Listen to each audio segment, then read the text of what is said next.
はい、ただいま夜の9時半、日曜日の9時半。我々は明日の仕事に向けて絶望感に打ちひしがれているが、この子たちには関係のないことなのです。のんきに毛づくろいをしてくださっています。この家、君らの毛が埋まってひどいんだけど、後でファーミネーターしような。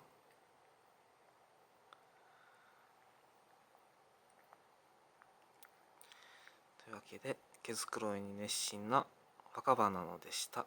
以上です。